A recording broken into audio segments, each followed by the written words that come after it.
why do you suppose it is that when women, usually progressive, protest, they so often do so by baring their unclothed bodies and dancing in flailing contortions that would not be out of place in the Crucible or the Bacchae?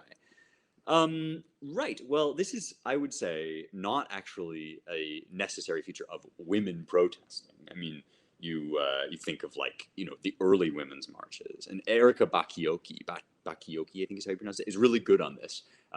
The Rights of Women is a book in which she begins by comparing the women's march with the Pussy Hats to the early women's movements, right? To suffrage marches. And she just says the elevation in one is distinct from that in the other, and that tells you something, which is that this really is about progressivism, and it's also about you know it's also about the direction of your protest, right?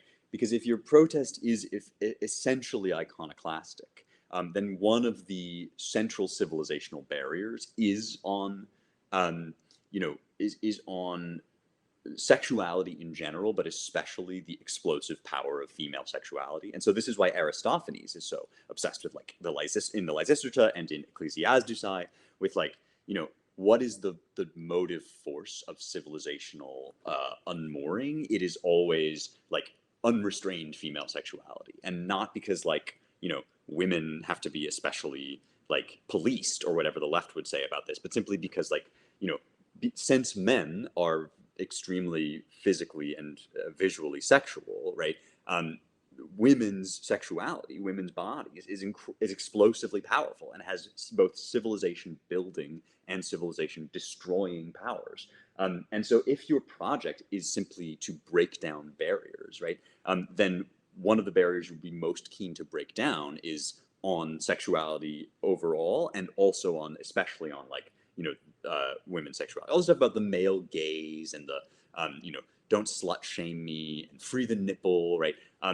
It's much more about progressivism than it is about women doing politics, right? Women are capable of doing politics in very actually chaste ways and powerfully chaste ways, because chastity is also powerful, right? This is the thing that people get confused, is like, you let go of all the stops and you just bare your breast and you do the Bacchae or you do the Lysistrata.